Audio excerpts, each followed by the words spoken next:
All right, so everybody, welcome this afternoon or this morning, wherever you are, to today's Fulbright Scholar webinar. By now you should see our screen and hear everything should be coming in clearly. Today's webinar is an application walkthrough, and so over the next hour we will be answering some questions from you, addressing common errors and common questions, as well as walking through actually kind of page by page through the application form. My name is Michelle Belorci, and I'm an outreach and recruitment specialist with the Fulbright Scholar Program. And I'm happy to have on the call with me my very talented colleagues, Jacqueline Asarian, who is also an outreach and recruitment specialist, as well as Catherine Maddow, who you heard earlier, who is the application and selection lead, essentially the application guru. And we at the Institute of International Education administer the Fulbright U.S. Scholar Program. And as many of you know, the deadline is approaching on September 15. So this is a great time to be tuning in to learn more about the application, get some of your questions answered, and submit before the deadline. So we're going to give you all the tools and tips and tricks that you need. So without further ado, Catherine, let's begin. Sounds good. And do you prefer everyone to use the chat or the Q&A to answer questions? I feel like the Q&A is easier. Oh yes, I think we can also address if we're answering those questions live. I'm sure we'll get several kind of similar questions relating to particular topics. So if you could go ahead and put them in the Q&A, although we will be monitoring both. It's just helpful for us to have them in one spot. Great. So. Thank you so much. Okay. Great. So just to briefly review the eligibility for the U.S. Scholar Program, the baseline eligibility is U.S. citizenship.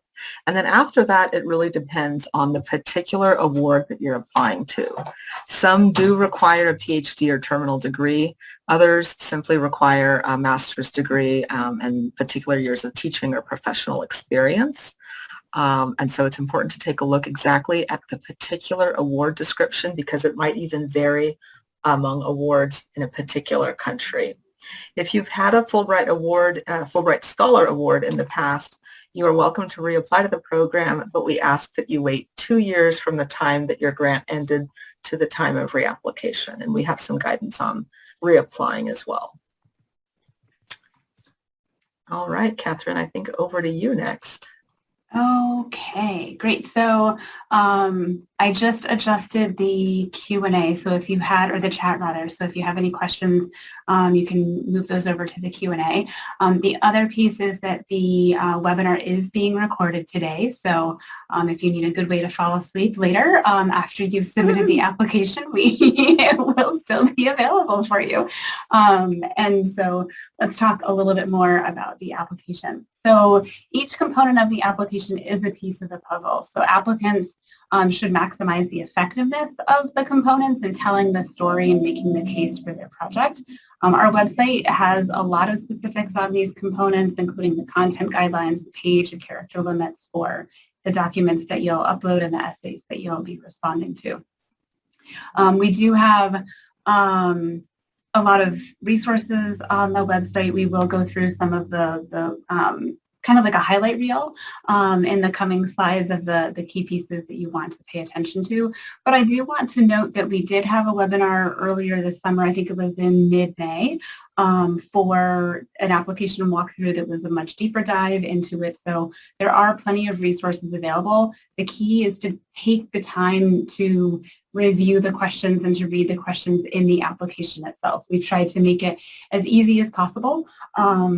As Michelle said, we work, day and night in the application, so we may be a little bit biased in this, but we have tried to simplify it and to put instructions to help make it as easy to navigate as possible. I do want to stress that the Fulbright program is an international exchange program. The advancement of our mission is, fostering mutual understanding between nations, advancing knowledge across communities, and improving lives around the world. And that's really at the heart of the program. And we hope that this, along with the proposed project, comes through in your application. So we'll highlight some of these pieces in the application once I log into that. And walk you through that a little bit more. So let me talk first, and then I'll get into the application. First, selecting the country and the award. That's one of the first things that you'll need to do after you select the program. If you change countries, you need to also make sure that you change the award. So if you're changing from Albania to Australia, you need to make sure that that award matches the new country. Because if you're applying, it won't work otherwise, and you won't be able to see everything and make everything work and submit the application. So just pay attention to that. Selecting the award activity, that's a question we've been getting a lot. And related, I can't upload the bibliography, I can't upload the syllabi or the course outlines. Why is this happening? Well, on the award details page, there's a section where you select the award activity, and you have to actually click it. It'll turn orange when you do so, so it's a visual change for when that is selected, even if there's only the one option. So even if there's only teaching research or you know, whatever the option is, you still have to select it. And then on the next page with the essays and uploads, you'll be able to see where to upload the bibliography and syllabi. Next, we have the recommendation letters. You need to register more than, don't register more than 2, good heavens. It must be not Friday yet. So don't register more than 2, but you do need to have 2 in order to submit your application. You should go ahead and register those referees ASAP so they have sufficient time to provide you with a letter. You'll register them in that application. The application, once you do so, we'll send them an email right away so that they'll be able to start working on that and upload it in time for that deadline. The invitation letter, if that is required for your award, we hope that you'll be able to get it by September 15th, but you do have until October 1st to submit that. The other question that comes in occasionally is, well, I have another recommendation letter, or I have this, you know, great publication that I want to include, or, you know, other materials that I want to include in my application. Where is there space to do so? And the application is the application. The spaces that you see in there have been designed intentionally, and we don't allow additional files to be uploaded that aren't within the list that we have provided on the website and in the application itself. We ask that you not link to outside sources as well. Reviewers often download the applications to review so they can work offline, and they have a limited amount of time to review the applications. So it challenges things, and it also makes it unfair to other applicants. We want to make sure that everything in the application, that's a complete package within that whole application system, that universe. So without further ado, I'll go over to the application. I lied. I'm going to talk about some tips first. We do have the application instructions PDF on our website. We do suggest that you proofread your application and materials before you submit. I know it can be tempting to have the spell check, you know, turned off if you use a lot of jargon, because it often will have the red squigglies on a lot of words. But take the time to make sure that you are checking the entirety of your project statement and other materials to make sure that everything is being caught before you submit. Take a look at those uploads, preview them before you submit the application to make sure that they're the documents that you intended to upload into your application. And also we suggest preparing your essays outside the application in Microsoft Word or another program, and then copy them into the application. This makes it easier to check for the character count, and also just to review and revise and to work in a bigger working space. Okay, so let me go over to the application. We should be able to still see, here we are, let me make this bigger for everyone. I have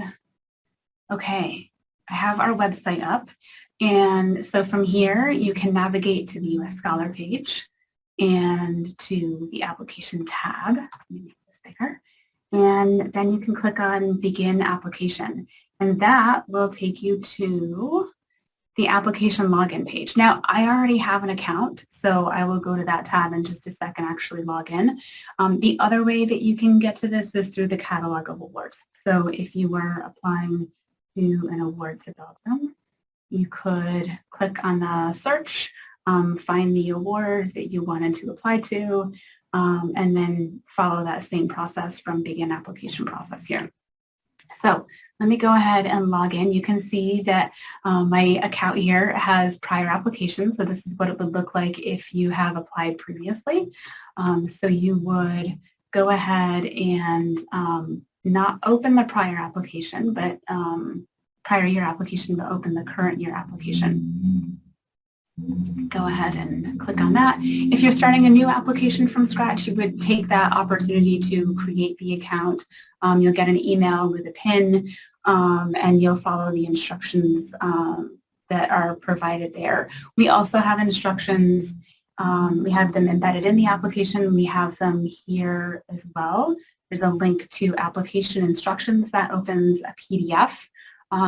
That walks you through kind of the key highlights to look for, as well as just creating that application account. So it's a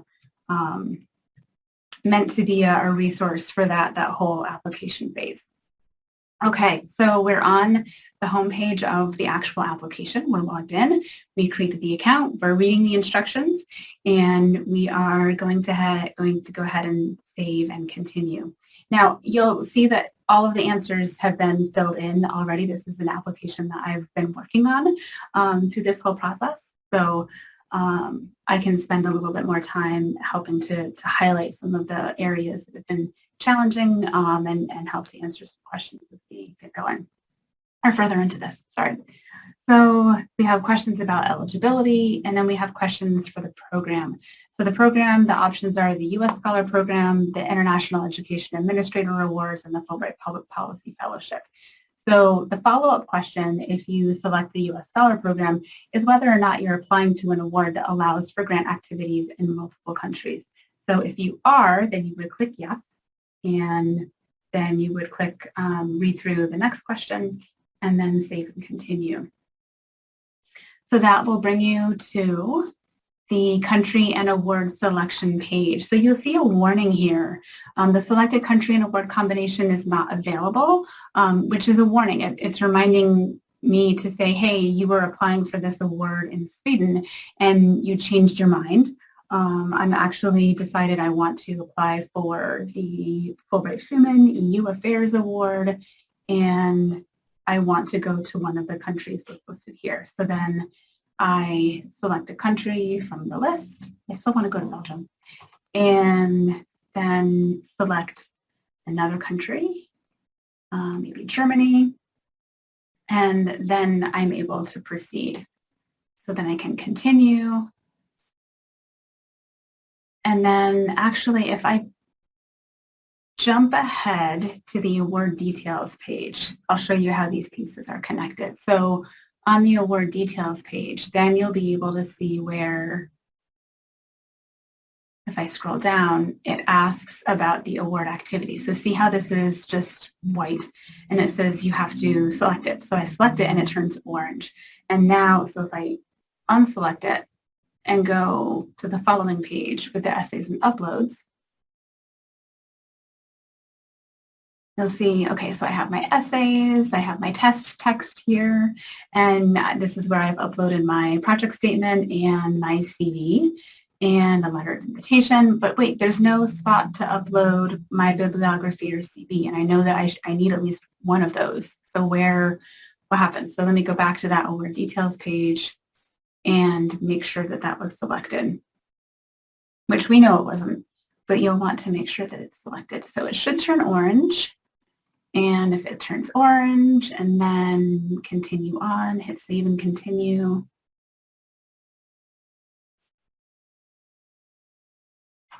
Nice to take a nice deep breath while the next page is loading. And then we scroll down and we still have our project statement here. And all of a sudden, oh, yep, here's the section where I need to upload my bibliography. Or in this case, I actually already had. So that's where you want to check to see look at all of the questions to make sure that they've all been answered, because they do have implications down the line, especially when it comes to the award and the country and the activity. And I just made this a little bit bigger. So let me go back to this and go back and show you. I'll walk through it again in sort of a different way. So I had initially said I was going to do a multi-country award. And you know what? It's not going to work for me to do Germany and Belgium. So I'm going to change. And so I'm going back to the program and eligibility page and changing this to no. I just want to do one country. And then I'll click Save and Continue. And then, right, so it gives me the warning again that, hey, this isn't quite right. Can you go back and fix it? So, okay, so I want to do Belgium. And then I need to change the award to make sure that that matches, because this award that I initially selected isn't going to work. And then you can see that I selected Belgium, and it's got BE, which is the country code for Belgium, and the award all works. There's no red text on here alerting us that we have any errors, so we can go ahead and proceed.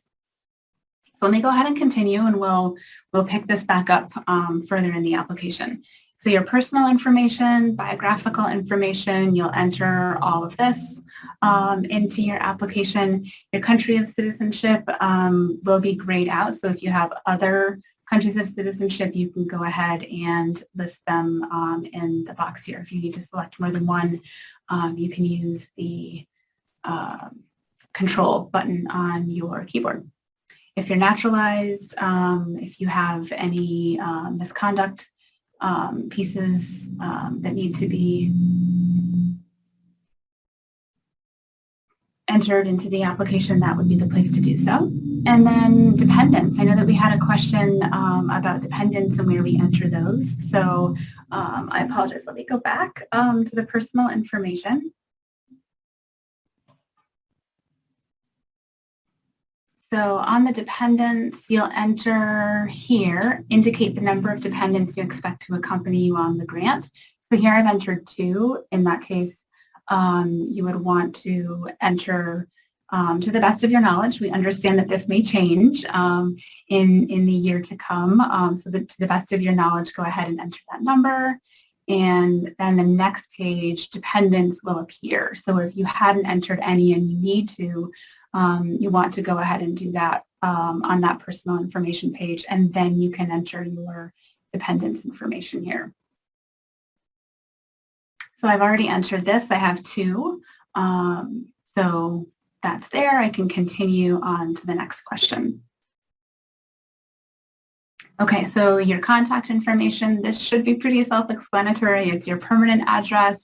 If you're residing outside the U.S., you'll need to enter, or you'll need to enter your current mailing address and go ahead and read all of the questions here, and enter your phone numbers, enter a secondary email address. So in case you have any, and we hope that the email address that you have used as your primary email address is one that you'll have access to for the next year.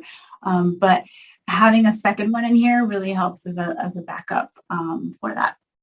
And we also ask for your emergency contact information, and continue on to the academic and professional information. So this is information about you, your institution, your employer, your job, all of that information. And I know that you'll be uploading your CV further down in the application, but this is just like the current snapshot of where you are right now. So you'll enter this information, the address, you'll enter your academic history, so your degrees, and if a terminal degree hasn't been awarded or is in progress, we ask that you list that here as well.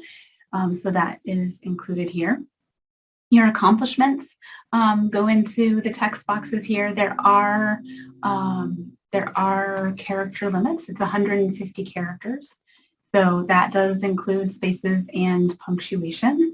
And you can see that I've been testing the size of those boxes here. So it is really a character limit on that. So you may want to write those in Word and then copy them into the boxes.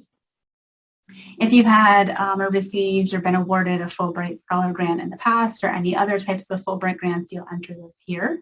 If you've had a Fulbright Scholar Grant previously, you'll be also asked to provide compelling justification for another Fulbright, and that would include describing the accomplishments and contributions from that and how the proposed project will build on that prior experience. You have a question regarding employment eligibility that I hope you will take a few minutes to read through. It won't affect many of our applicants, but it is possible, so I would just take a look at it. And then go ahead and save and continue. Okay, so getting into the meat of the project. So the award details, the discipline and the specialization that you'll list here are for the project. So if your field is in education and what you're doing is curriculum and instruction, that's what you would list here. But if your field is education and your specialization is curriculum instruction, but your actual project is focusing on educational policy, then you would enter education policy in the specialization box here. We do have a searchable list of specializations. It is a very long list, I realize, so we created a searchable PDF list for you containing all of the options, so you can do a keyword search in there and then locate that in the list of specializations.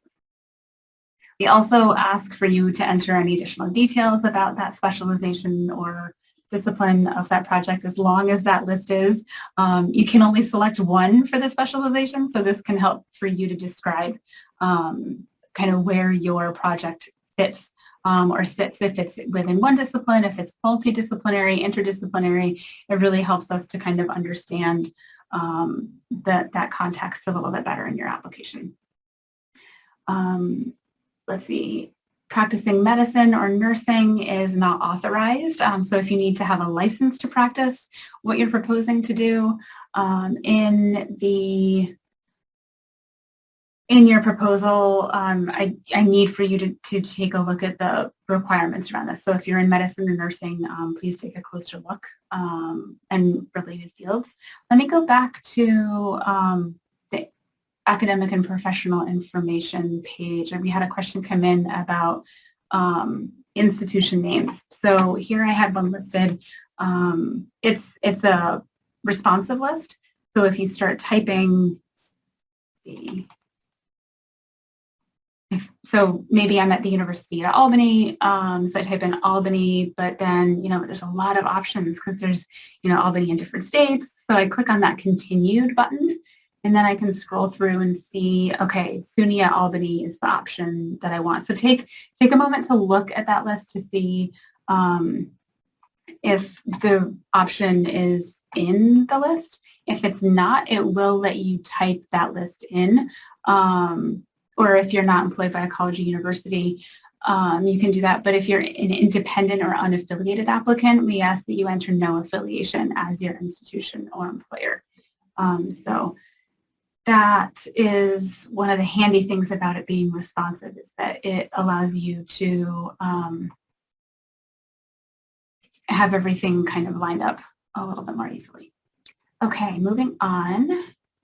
We covered the discipline part of the award details. Now the portfolio. So if you are in the creative arts, performing arts, or journalism, you may need to submit a digital portfolio to aid in the evaluation of their application.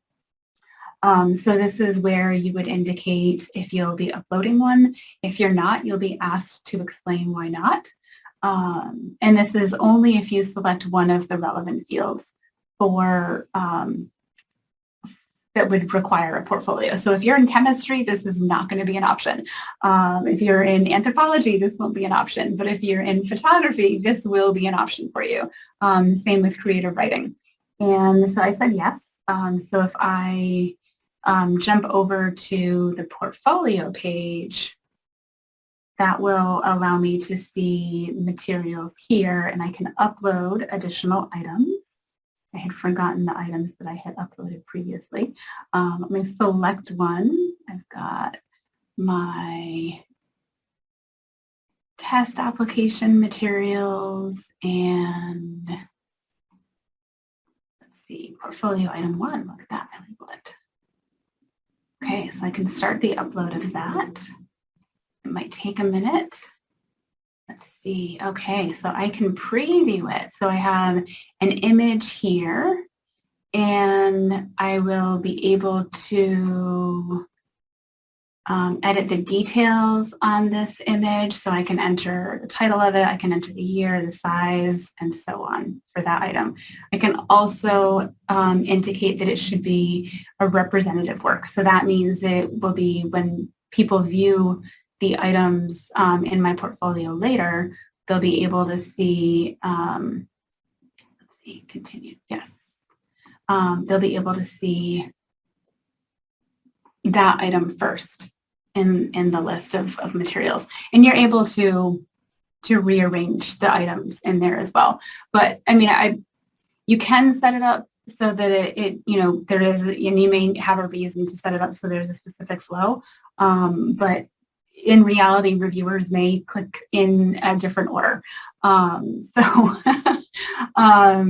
Know that, you know, yes, you can do your best for this, but the reviewers themselves may end up, you know, reviewing things in a different order than what you intended.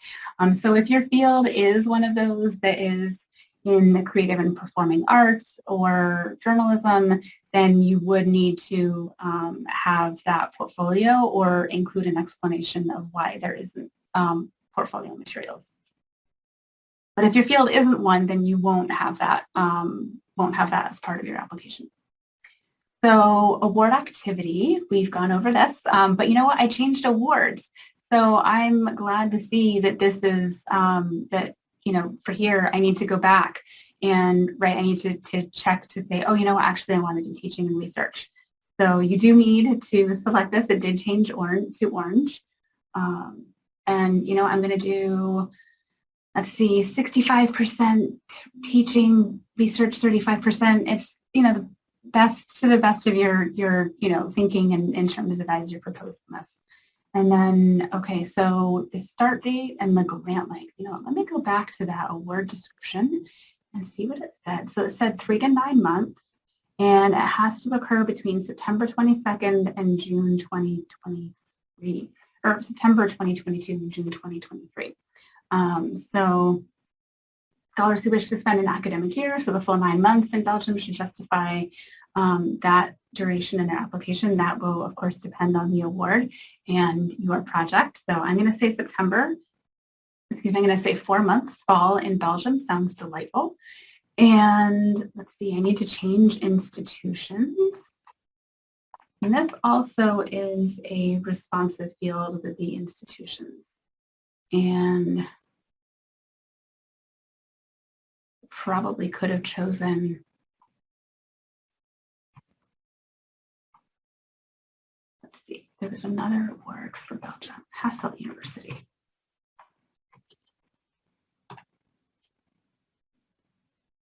So you can see where it's not wanting to respond at the moment. So I'm going to just go ahead and type it in, and then I can put any additional comments here. So if you had a backup institution, I know some awards want to see a backup institution, you know, that could go here. And so that's helpful for you to see that. Now, this award, I'm realizing, does not allow for flex. So flex is when you can split an award up into multiple segments, into 2 or 3 segments. So if this award allowed that, you would have a question here for to answer flex and to enter the number of segments and the host institution for each segment. And actually, I can go back and change the award to show you what that looks like. I think we have time to do that. You can jump around, as you've been seeing me do today. So let me see. Actually, let me look at the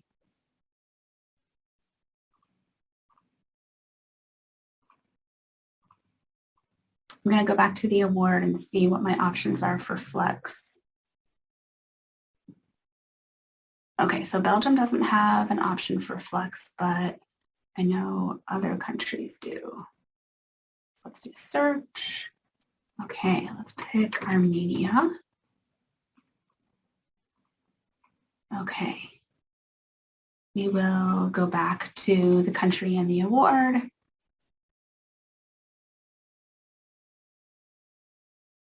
I'll take this moment to take a nice deep breath. And our application doesn't want to cooperate. Let me see.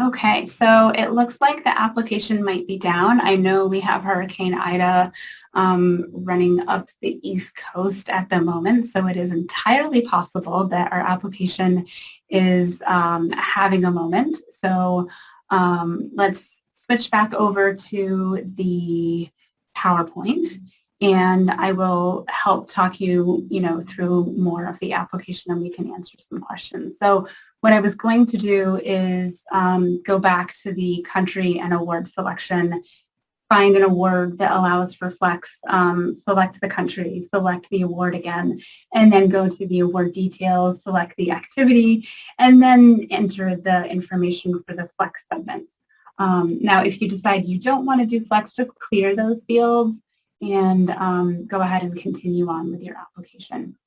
But that's the big piece for Flex. You'll enter the host institution and trying to think of what else is on that page. But it's all of the pieces of what you're planning to do. I think those are the big pieces of that page. The following page is the essays and uploads. You saw the essays in brief when I was spending some time trying to figure out why my bibliography and syllabi upload functions weren't there because I hadn't selected the activity. So those text boxes, they are text boxes. They don't allow for much in the way of formatting. So you can have headers in your application or in those essays. You can do paragraph breaks, but there's not a whole lot more that you can do with that. So if it might be easier to actually prepare that essay response in not even Microsoft Word, but like Microsoft Text. I forget what the specific program is, but just to like strip all the formatting out so you can really see what it looks like to make sure that you've got the way that, so it looks the way you want it to when people are reading it later. In terms of how you would get back to the application later, so if this happens, you want to go to apply.iae.org /Fulbright U.S. Scholar and just use your same login and same password and you'll be able to get back into your application. Now the page that comes after essays and uploads was the portfolio page, and then after that we have language skills. That will depend whether or not you need to fill out that or to what extent you need to fill out that will depend on your award. So if I go back to the award description here, so for Armenia, we have award requirements and then language requirements. It says no, there are no requirements, English is sufficient, but the feasibility of conducting the project needs to be demonstrated in the project statement. So there are other kind of levels of requirements. So if you were proposing to go to an English-speaking country, it would be English. Again, there may be some questions of feasibility in terms of demonstrating that feasibility if there are other languages being spoken in that country, or the language of research might be different. The language proficiency for other countries might be recommended or required. So just pay attention to that and whether or not you need to have that external language evaluation, which you'll register your external language evaluator if you need one and your recommenders on that following page. You see if it'll cooperate now. Again.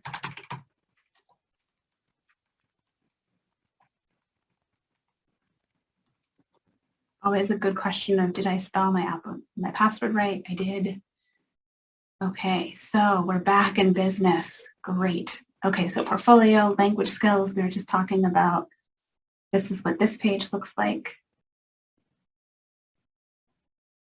And you can see it'll pull the information from the application in terms of what you need to submit for this. We will post in the chat and in the Q&A the link to the application, which is will be coming up in just a minute. Hold on just a minute. Recommendations and language evaluations. Again, register 2, not more, not less. Pay attention, please, to what you're registering people as. If you make a mistake and you register someone as a foreign language evaluator and they should have been a recommender or vice versa, you'll need to go to their row. So here you can see I've added someone and it says in progress, and you would exclude them and then re-register them as the other. So here I registered them as a recommendation, and I would exclude them and then re-register them under the foreign language evaluation. So that is that section. The additional information piece is a few questions, and then it's time to enter your signature. And then it's time to review and submit. And that review and submit function will check your application. We might be having a moment here in the application. Oh, here we are. Okay, so you'll want to answer those questions, and then the signature page. Okay, and then read that, of course, and then review and submit. So the review and submit page is looking at your application, looking at all of the questions, looking at everything that you've entered and making sure that it's all there. Now, it's not spell checking it. It's not making sure that you've uploaded the, project statement draft, the final version versus a prior draft. So you want to make sure that you have, checked everything that you've entered into the applications, making sure that there are, responses in all of the questions. So it'll take you back to the particular page where you need to enter that information. So you can see that I have some issues here. The one thing that may pop up here is the invitation letter. So you may see a warning that an invitation letter hasn't been submitted. And actually, if I go back to that page and delete that. So it said that I was missing this essay, which is true. I need to enter that essay. It said also that my project statement was too long, which is true. I uploaded a project statement that's 7 pages. Shouldn't have done that in the first place. So I need to go back and, fix that. And then my bibliography is fine. The syllabi are fine. CD is fine. And then the invitation. So I have an invitation. So if I were to delete that and then save, and then I'll go back over to the review and submit button. And here. So here you can see that warning. So it says you may submit your application without an invitation letter. However, if it's required by the award and not provided by the deadline, your application may not proceed in the review process. So again, we hope that you have it by September 15th so you can sleep well at night. But if you don't, we do ask that it's submitted by October 1st if it's required for that award for that particular award for that country.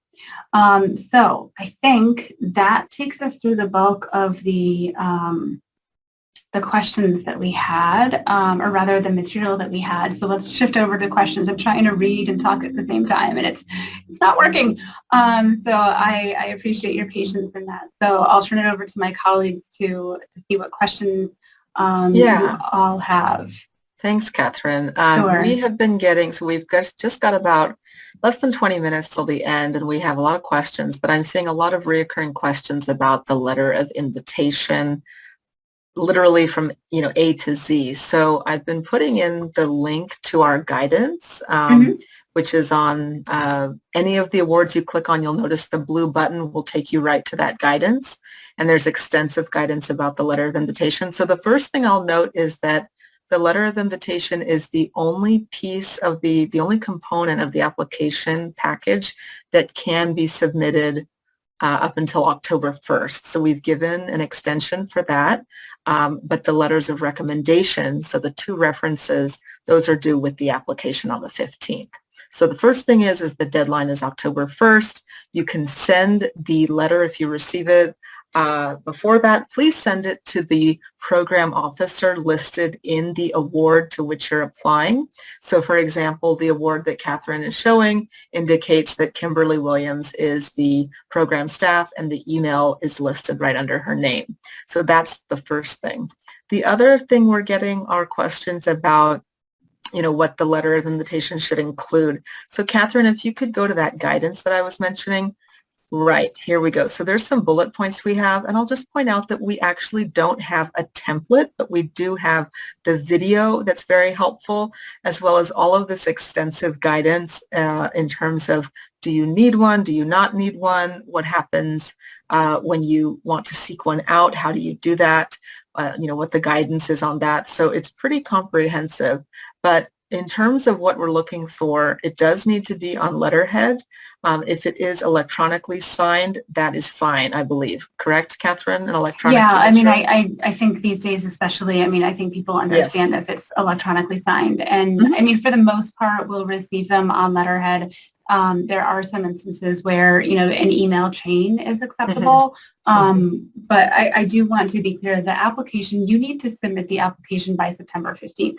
If your invitation letter comes in after that, fine, great. We need that by October 1st, but we have to have your application by September 15th in order to consider it and have it remain in consideration while we're waiting for that invitation letter to come in. Exactly. And yes, as she mentioned, some of you might have an email chain or email correspondence. That would be fine in a lot of cases unless otherwise stated in the award description.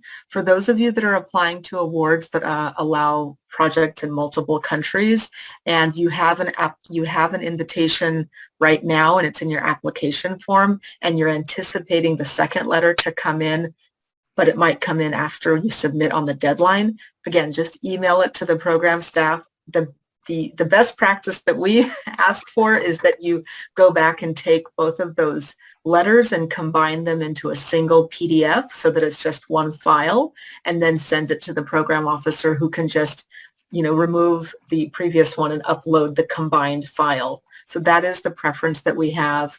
And so we ask that you kind of make it a little easier on our end as we navigate, all of the applications and different things that are coming in the run-up to the deadline and the October 1st extension. All right, so let's go back to some of the other questions. I think that was pretty much it for the letter of invitation. We were getting some questions about the bibliography, the syllabi, and the project statement. So I'll just kind of real quickly also indicate that we have loads and loads of guidance on that same page where Catherine was showing you the letter of invitation guidance. Each of the application components is listed here, and each one has guidance. So in the project statement, because the Fulbright Scholar Program only requires 3 to 5 pages, we understand it's a very small amount of space. A lot of other grant agencies require longer proposals. Because it's a very short proposal, we do not need or expect any of the references to be included in that. You should be listing your references and any other relevant resources in the bibliography. And the bibliography can be up to 3 pages. If you have a research component. If you don't have a research component, that's fine. I know it, as academics and faculty and independent scholars, you might feel, how can I submit without putting endnotes or footnotes or in-text citations? In the case of this, it's not required. Moving on to the syllabi, some of the questions we were getting were, is it okay to put a sample of something a course that I've taught in the past? Yes, and you can label it as such, taught in, fall of 2019, and then if the other syllabus that you're providing is one that you've tailored to the particular needs of the host institution and what you're hoping to teach, you can label it as, tailored for the Fulbright proposal. So that's something you can indicate just at the top. We don't require any of the boilerplate text or language about attendance policy and all of that. We're looking specifically, because the syllabi can only be up to 10 pages total for the 2 to 3 syllabi. We're looking to see specifically what content, what you would teach in a particular course, your approach and your teaching style. This informs the review committee on those things. Even if the award is only expecting you to teach one course, we do need at least 2 to 3 course syllabi or outlines. So this is just to inform them about your approach. All right, so Catherine, I'm going to pass it over to you if there's anything else you'd like to cover. We've just got about 12 minutes. Sure, I think that was great. And for those of you listening to this presentation later, you'll be able to see more about the application cycle. We spent a little bit more time on this, and Michelle has walked you through that as well, because all of this relates, right? So we have a video on our website about the application process and cycle. So let's see, let me go back. So I wanted to just let you know that that's there, and that will be in the PowerPoint when you see it later. But yeah, let's keep trucking through application questions. I'm trying to type a few answers in as you're talking too. Team effort over here. Lots of people answering questions. Yes. Lots of people asking questions, which is great. Yeah. So a couple that I'm seeing also are about the disciplines, Catherine. And I know we get a lot of questions about, well, my project is interdisciplinary, or I'm actually from this field, but my project is relating to this field. What do I put in the application form? So could you talk about how, again, maybe you've already mentioned it, but going into the application form where that question is, what is the field of specialization? And then you're given a couple different fields to expand on that, how that relates then to where they're landing up in their particular committee.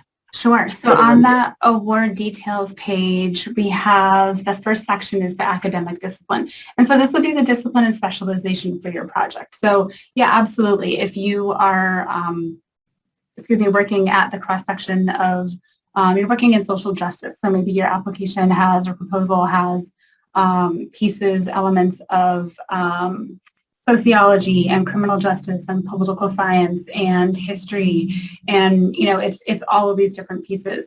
You can only pick one for the discipline and the specialization, but that's where that other specialization box comes into play, and you're able to explain a bit more about the specific nature of the project. Of course, you'll have the 5 pages of the project statement to explain that as well. Of course, you won't use the full 5 pages to explain just that piece, because you'll be talking about the project itself, but you can touch on that and certainly address it here in the application. We recognize many of our alumni have work in interdisciplinary fields. It's certainly common. So we do our best in terms of identifying reviewers as well who are able to look and consider that as well. So it helps us. It helps you to be able to explain what it is that you're doing, and it helps for us to understand as well. I think the other piece too is that you need to and want to convey that this, on paper, my degrees may be in political science, but my work is actually much more in sociology. And I think that's where it can be helpful to, briefly help reviewers connect those dots to say, hey, okay, this is my background, and this is how I came to work in this particular field. And that's, I think, where the country selection and the career trajectory essays can help for you to kind of contextualize that for those who review your application. All right. We're getting a couple questions about hyperlinks, Catherine. Hyperlinks in documents uploaded, in the letter of invitation. Could you speak about that? Okay, so invitation, I'm assuming the hyperlink would be to the university, which is fine. In terms of, I know we often get questions about the portfolio and, well, can't I just put in a link to my materials to my website here? And we say no, actually, because many of our reviewers are reviewing materials offline, and it makes it very difficult to be able to review offline when you're being directed to a website. it also makes it very difficult to make sure that all of our applicants are submitting, the same amount of materials for reviewers to review. And it's also important to be cognizant of the amount of time that reviewers are spending reviewing applications. They have limited amount of time too. They're also, faculty and professionals and busy and, do not have unlimited amount of time to review materials. So it's important to really show them the key pieces, to really demonstrate what are the key pieces that you have created or produced that you want them to see that are relevant to what you're proposing to do. So it's really meant to highlight those pieces and not be like a full in-depth review, like a 10-year package or something where it would be much more lengthy. All right. So, Catherine, we had a question about someone who's in creative writing and they were not able to get the portfolio listed. So creative writing is one of those disciplines that does require the portfolio, correct? Yeah, and funny enough, I've got writing listed as my discipline, and you can see here I've got the portfolio page, so I'm not sure what combo of discipline and specialization were chosen, but writing definitely gets it, and then if you were to choose, I think, literature and creative writing, again, like I know it's a really long list. Let's see. Let's remember our alphabet. It is afternoon, so literature. So if I were to choose creative writing, it would still be viewable down here. So if I change that to, let's see, American literature, then you would see, that it just jumps right to award activity. So yeah, if you don't choose the right one, yeah, so I'm really glad that you asked, because it is important to, if you're in creative writing, to select either writing or creative writing as that specialization and discipline. All right, Catherine, since we're just down to the last few minutes, we've got, what is it? It's exactly 2 weeks until the deadline, and the recommendation letters are due on the 15th. The entire package of the application package is due September 15, 11:59 p.m. Pacific time.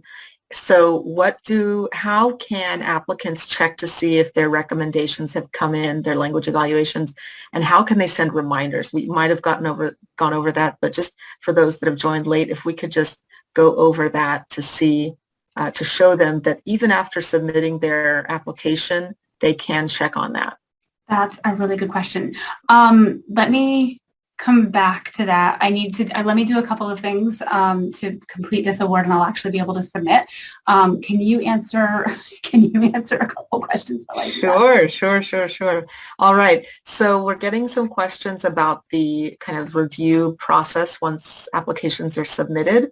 And again, if you go to any of the awards and click on Begin Application Process, you'll see the kind of different tabs. So the timeline tab is where you want to take a look, and the first round of reviews takes place in October once we complete the review for technical eligibility and completeness, and the applications that are complete. So that's at the end of September. In October and November, we have the first round of reviews that are the discipline-focused peer reviews. If you are recommended at that stage, your application will then be forwarded to the country that you've applied to for their selection. And that selection takes place typically up until, it starts in... Basically January through January June. Through June is when the notifications go out. So that full timeline with all the details can be found on our website when you click on U.S. Scholar. You can also find the review criteria, which is another one of those tabs right next to the timeline. That review criteria is something that you'd also want to bookmark, because it's essentially the rubric that the reviewers are using in that in their assessment of the applications. So you need to ensure that you've addressed kind of all of the different things they're looking for: the need, the importance of the project, the need to be in country, the relevance of the project to the host institution or the host country, and the timeline. If you're opting for the flex option, what is the timeline for flex over that given academic year, or if you can do it over 2 academic years, how would that look? What are the segments looking like in terms of deliverables and all of that? And what is the justification for flex? So all of that is in the review criteria. So again, extensive guidance can be found on the website or anytime you click in the award description on that blue button, Begin Application Process.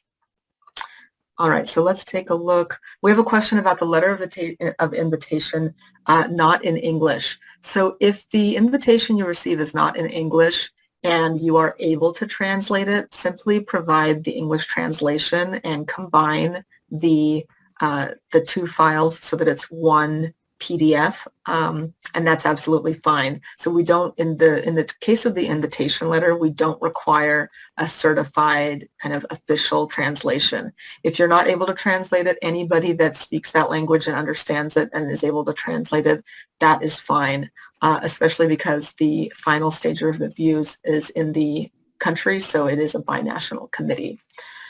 All right, so let's take a look. If there's any other questions, and we're down to our last 2 minutes, so as Catherine gets, oh yes, I think she's opening up the recommendation section, so. Okay, so I managed to finish my application in time. Not quite the same deadline as you all have. So you can see I cleared all of my warnings. You may submit your application without an invitation letter, that's fine. In this case, I will submit it after. And so I can go ahead and click submit. It says, I acknowledge that I will be unable to make changes to my application after I submit it online. I have ensured that my application is accurate, complete, and ready for submission. Okay.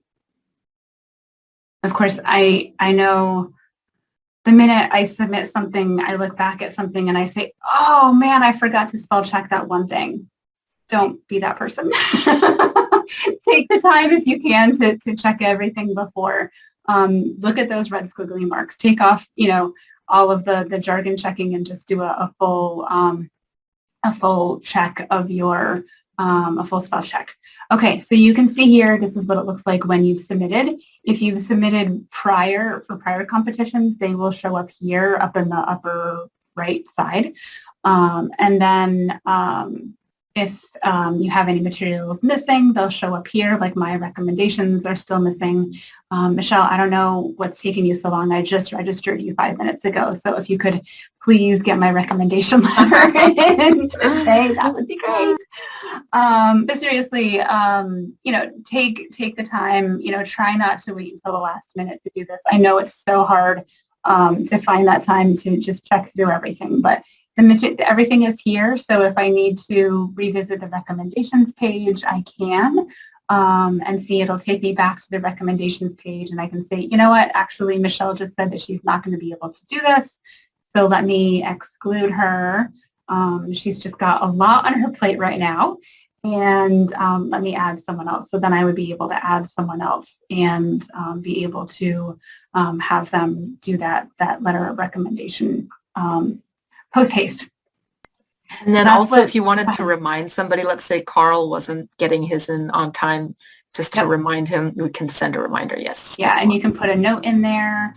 If you need to change their email address, you will need to exclude them and re-register them for that. If they made a mistake in their letter, you can have them contact us and we can help to take care of that for you. I'm going to go ahead and click continue. I know that this needs to be fixed, but you, of course, will make sure that you have the 2 recommendation letters, and you can see if you need to change your address. You've got some account tools here, and then it walks you through the review and selection process. So we try to make that information as available as possible. As Michelle was saying, we've got information on our website. We've got the criteria, we have the timeline, and we have a video about the review and selection process, because I know you're excited to know what happens after you click submit. All right, Catherine, this has been wonderful. We are just 1 minute over the 3 o'clock hour over here. So I see that we still have quite a few questions in the question box, but I will let everyone know that this webinar has been recorded and we will be uploading it to the archive. I've put the archive link in the chat box and the Q&A, but you can always find it by, if you're looking at the screen now, going to Connect with Fulbright, and you'll see the webinar schedule where it says register for a webinar, and that is where you'll find the archive.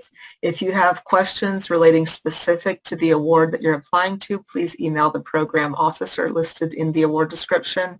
And at this point, I would say we wish you all the best. You have 2 full weeks. This is plenty of time to put together a competitive application, and on behalf of our team, we wish you all of the best. Thank you so much. Thank Bye-bye. you, everyone. Thank you also my colleagues who've been answering questions fast and furiously throughout, and to Michelle for shepherding us through this. Good luck, everyone.